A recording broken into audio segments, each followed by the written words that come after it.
Oh, hello. I am Dr. Shanequa Fleming, and I have the pleasure today of introducing and interviewing someone that I admire dearly, Yolanda Cash Jackson, who is an attorney in Florida. And she's also a lobbyist and an advocate for many things, which we'll get into today. So, this is super exciting because Yolanda is being honored by the Broward County Bar Association. And I count that quite the honor, Yolanda. And I'm quite blessed to be able to have this conversation with you and be able to ask you some questions so people get to know a little bit more about you and your journey as a woman, as a female attorney, and as a trailblazer in your own right. Thank you. Thank you, Dr. Fleming. I'm looking forward to the questions. So Yolanda, I think I want to just start with, something that most people would think is a common question, but who is Yolanda Cash Jackson? Oh, Yolanda Cash Jackson is a little girl from Liberty City, grew up in Miami, very much a strong Gator advocate, one who believes that if you don't like the law, just change it. And so that's basically who I am. That's what I live by. So I love that. So, we get to see you today and, of course, talk about and celebrate all the things that you've accomplished over the years. But I want to dive in a little bit to the younger version of Yolanda. Mm-hmm. So, our parents are our first teachers, right? And sometimes we're good students and sometimes we're not. But I want to talk about your parents because I know that you have quite the adoration for your mom and your dad. So tell us a little bit about them. Well, I am a PK, preacher's kid. My dad was bivocational, so he was also a principal of his last job was a principal of a middle school. My mom was also a counselor. So I think that really influenced me to be a giver of advice, a giver of time, a giver of resources, because that's how I grew up. I'm a teacher by nature. I've enjoyed teaching people how to fish, I always say, teaching people how to be survivors. And so that's actually who I am. They influenced me a lot. And I use their principles throughout my life and my career. So when did you first know that you had a love and a passion for the law? That's a joke. I didn't know right away, and I shouldn't have said that, but I didn't know right away. I always liked Perry Mason. That is the truth. I love Perry Mason and Matlock. So I was a little bit, my dad described me as nosy by nature and gifted by calling. I just really always liked mysteries. And what happened to me was I wanted to be in fashion and fashion designing, and not so much designing, but buying, and took a job in retail, was passed over for a promotion. And then it struck me that I needed to do something else. And so for 2 years, I saved every penny because my parents told me they had already paid for 4 years. They were not paying for another, and decided that law was really what my passion was, that I wanted to make a change in people's lives, that I didn't want anybody else to experience the discrimination that I experienced. And I was going to save the world, absolutely, by going to law school. And so I went to law school, and it was the best decision I ever made. But I didn't know that I wanted to be a lawyer. And you have to understand that my dad wanted to be a lawyer, but he could not go to the University of Florida Law School. He was not allowed. The state of Florida paid he and my mom to go to schools outside the state of Florida because African Americans could not go to have graduate education at Florida schools like the University of Florida. And that became a passion of mine, which we can discuss later, but I didn't know that I was going to be a lawyer. And it's a testament to say that you just don't know the time that you might find your passion. And I found my passion really at law school. I found my passion at law school. Yolanda, I got to tell you that alone will change the trajectory of somebody's life, right? Because so often we hear that people knew what they wanted to be and, they follow this straight path. And I think that's a really good segue into the whole conversation of representation, because you said that, and a lot of times you got to see one to be one, right? And so when I think about that and I think about all the things you've accomplished, who were those women that you look to? I mean, because we're celebrating Women's History Month, and you said, you know what, I admire them, and they just kind of gave you this wind beneath your wings, even if they don't know it. Well, I think that I know that. I hate when people say I think. I know that my inspiration is someone who I never met, a woman named Rose Ethel Glass, which was my great grandmother. Wow. She was 5'10", even back then, 5'10", 190 pounds, with a very thick Bahamian accent, I am told. She was one of the few, she came to the United States in 1905, one of the few Black women that could read and write, because women that came from the Bahamas were educated. And she was very strong. She brought her family with her. One by one, she brought children, she brought her brothers, she brought her sisters, and they made a life here in the United States. And she bought property as a woman. And in fact, her immigration papers, and I'm a historian, our family historian, in her immigration papers, she wrote, there's a question that said, who helped you fill out this form? And she said, myself. That's what she wrote, myself. So that is so me. And she's certainly my inspiration because she built a family, she built a legacy for all of us. I would also say Carrie Meek would be one. She was, I used to call her my oldest friend.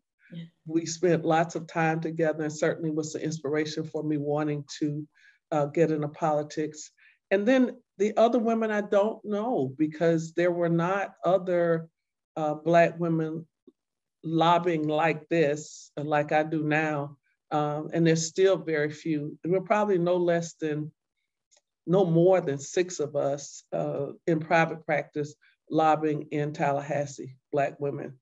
And so when you don't have a blueprint, you just make one and just get it done. And that's what I've been able to do.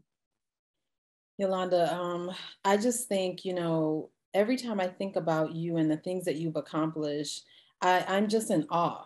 And even when you talk about the first, you are among the first in many things yourself. Tell us a little bit about being the first Black woman shareholder of your firm. So I never look at it as the first. I want to make sure I'm not the last. So that is always my goal. And so far, I'm the first. I haven't had another yet, but we're getting there. Yet means hope. Yet means that there's something unfinished. So yet, I have used to being the first, but if I'm only the first and there's not someone that comes after me, then I haven't accomplished anything. And I live by. Yeah, I think that's incredible because you're right. If you're the only one, then who did you pave the path for, to follow you? And right. I see you up close and personal paving paths for so many women, not just in, in the area where you work, but just women in general. I mean, in so many ways, you're doing that for me. And I have to ask you though, in terms of mentorship, you have a very unique style of mentorship. And I know you've mentored many, many young women and young men for that matter. Tell me more about that. Like what is the way that you found that you're able to get through to people, quite frankly, that I haven't seen many people do? I like teaching people how to fish. I think I think you can be your own person. You don't have to be me. I have my own style that came from my own experiences, life experiences, setbacks, setups, letdowns. So everybody brings their own personality, their own experiences. I think that everyone has to be your own best self, whatever that is. And for some people, it could be being the best doctor, best lawyer, best singer. And for me, it's just being the best person. I want to be a good person. Nobody likes a jerk. And so as I mentor young people, nothing's microwavable. Yeah. That's only on TV. That you go from, a baby to the president of the United States. It doesn't happen that way. It does take time.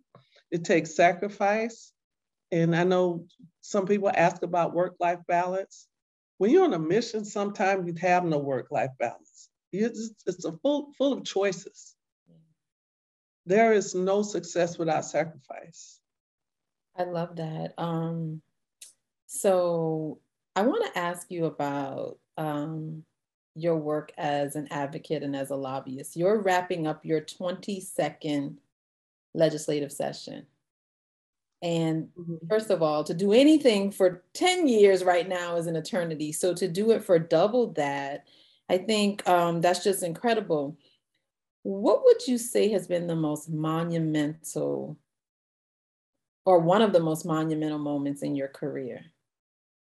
Well, I've had a lot of them, and some that have made the newspaper, which would make you think that it's monumental, but some that are just little things that make a difference in a life. I would say, because we're just finishing the budget right now, I would say that we just got $3 million for a client that focuses on sickle cell disease. Wow. And to see where they came from. They had no money in the budget maybe 3 years ago. To be able to expand statewide and to go and actually see them shuffling their little poles around, as they get blood transfers when they used to have to go to the hospital. And to hear them tell their story of being comfortable in the chair with their headphones and instead of in a hospital room in a cold gurney is just absolutely life-changing. Most people would say the work that we did with the Mary McLeod Bethune statue, going to Statuary Hall, that was a team effort.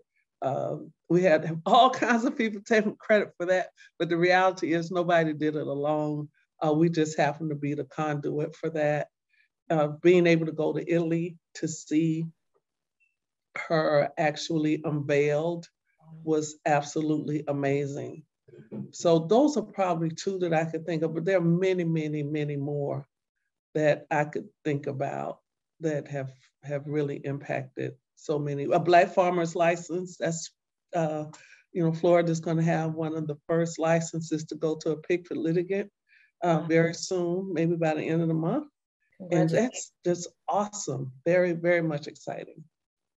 So this is definitely work that is not just changing, the way, policy impacts people, but it's changing culture. It's changing, it's shifting paradigms and disrupting the status quo in so many different ways.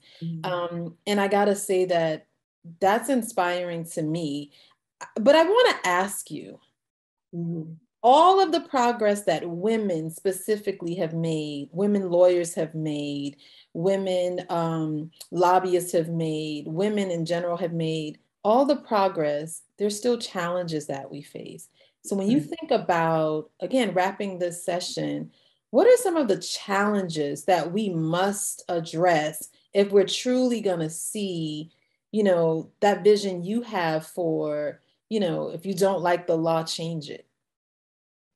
So, I can tell you about my own personal challenges. I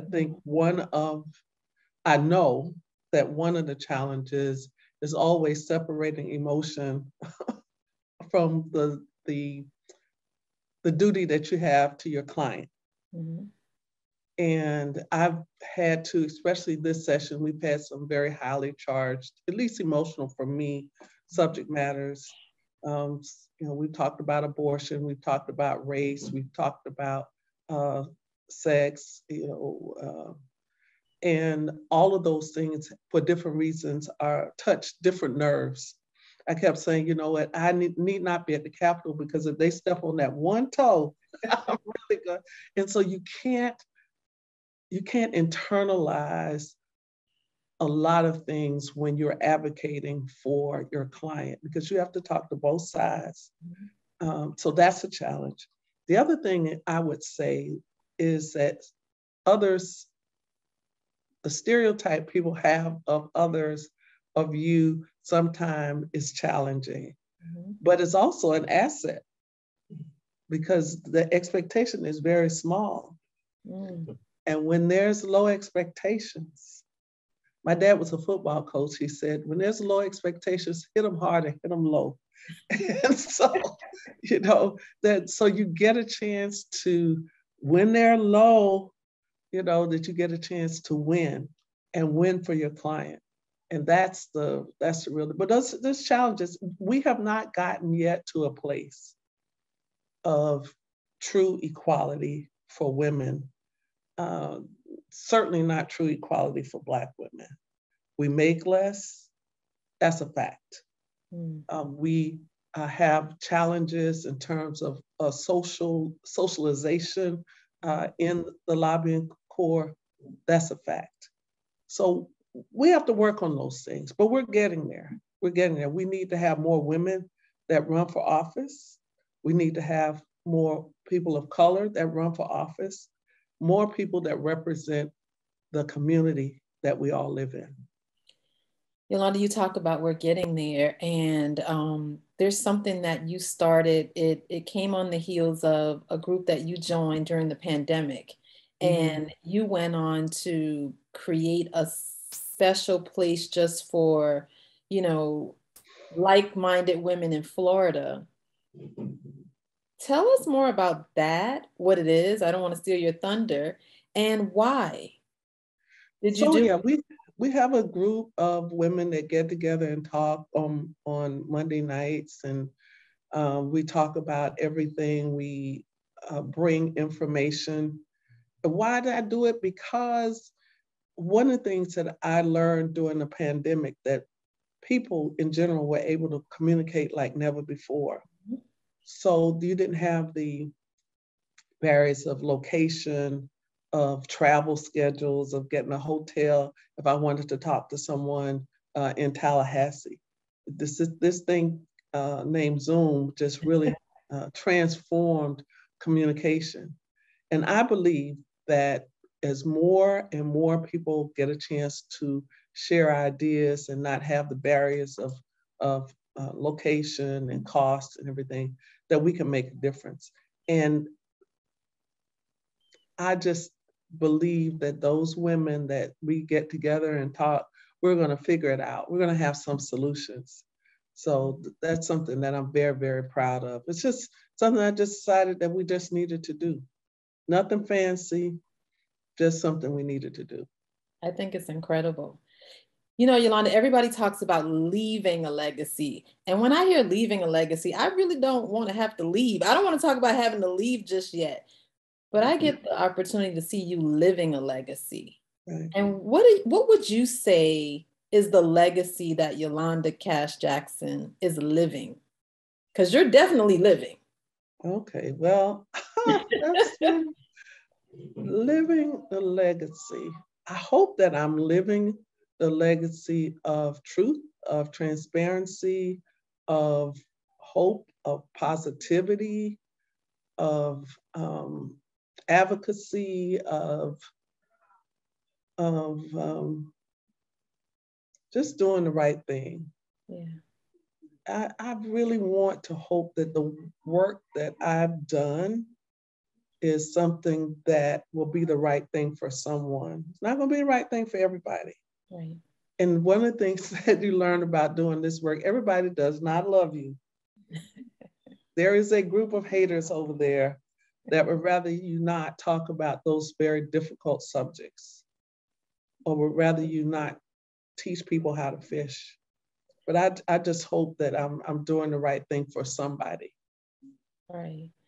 So earlier you talked about being the historian, and Yes. you talked about there is no work-life balance. You know, you make choices, but I think you have something as a work-life balance strategy that most people would never know or consider it. What do you do to unwind, Yolanda Cash Jackson? I work on my family tree. I am that person. So I mentioned that my family is from the Bahamas, and because they came as immigrants, they left everything behind. And people, talk about, we hear that a lot in South Florida. I mean, that's a common story. People that leave, that left Cuba, people that left wherever they came from. My grandparents, my great grandparents left the Bahamas on something called a contract. Hmm. And well, later on the contract. At the beginning, they were just 19 years old. They were 19 years old coming to something called the United States, looking for a better life. And because there was some challenges in the Bahamas at the time. And I never got a chance to meet them. When my grandparents and my parents were born here, I knew that we did some cultural things like the people in the Bahamas, but they would just say, that's your cousin, that's your cousin. If you know you're from the Caribbean, that's your cousin, that's your cousin. And so I set out in 2004 to find and locate my cousins. So now not all of my travel, but a lot of my travel, a lot of time that I spend, I'll be on my iPad learning about my cousins. And I have met many, many of them over the years. Some that I probably met maybe about 10 years ago that I'm extremely close to. And it's the most exciting thing that you could imagine. And I'm the one that carries the DNA test around in my purse. I just think that's nobody would ever guess that, right? So Yolanda, I want to ask you, with all the years of wisdom, all the experiences you've had, you had the opportunity to speak to a younger Yolanda Cash, because it would have been Cash at that, right? Right. What would you say to her, knowing all that you know now, all that you've experienced? I would say, don't take life so seriously. I would have been, I was such a good child. I did everything my parents told me to do. I think I would tell my younger self, live a little, They're not going to kill you. They only say they're going to kill you. I would take some risks that I did not take. Even when I got ready to go to college, I was safe in where I chose to go. I probably could have gone to Harvard or Princeton or Yale, but that's what I knew. Going to University of Florida was pretty far out there back then. Florida only started integrating probably in the early 70s, and I went to college in 76. So it was very early. And if I probably should have taken a few more risks if I told my younger self. I was pretty safe. Pretty safe. How would you translate that same message to a younger woman that is aspiring to do and be what she sees you doing and who you're being? Even if you don't know she's watching you. Yeah, well, I've had conversations with young women in the Capitol, for example, that think they want to be lobbyists, or I was on a Zoom call last night with some 11th graders. And, although I didn't give that advice to my own daughter, I was like, don't listen to your parents, follow your heart. Listen to your parents, but still follow your heart. Do those things with that you're passionate about. The whole thing, especially women who are entering the workforce. And you can just tell them, if you do something that you love, you'll never work a day in your life. That is true. I love what I do. And you've heard me say that lobbyists don't retire, they just die on the job. I mean, if you really love what you do, you will just die on the job. You will never stop advocating on behalf of others. That's wow, that's so true. Do what you love and love what you do. So I got to switch it up a little bit. Mm-hmm.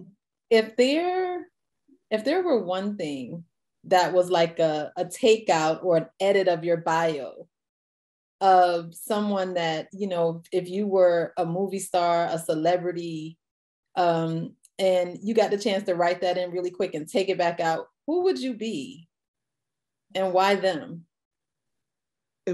Who would I be, to play me or to be me?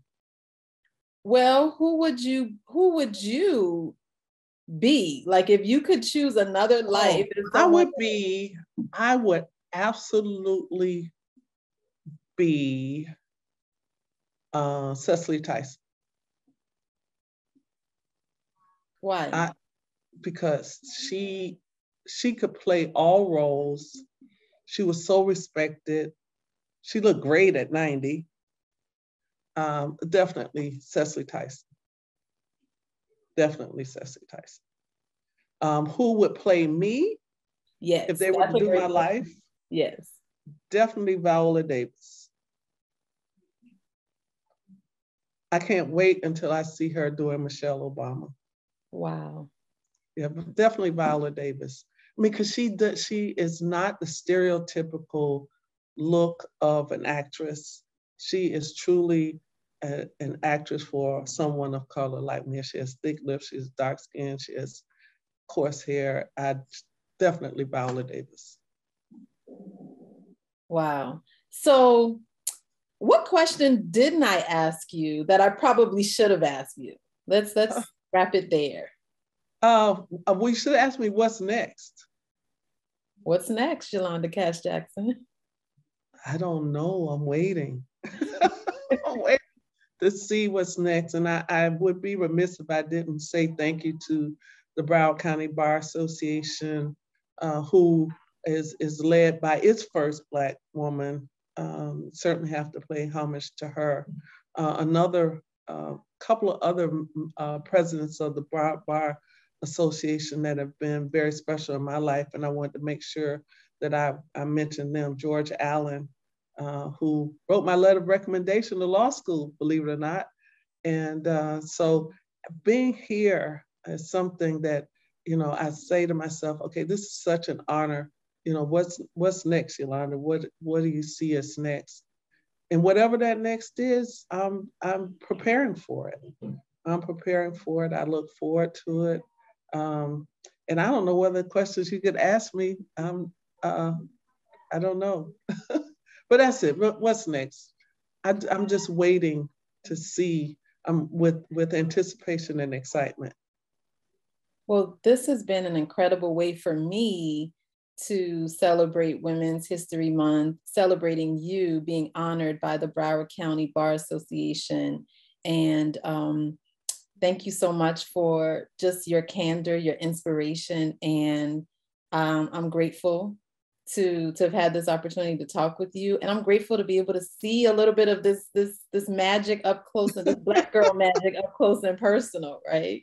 Oh, Black girl magic. Thank you, Yolanda. Thank you.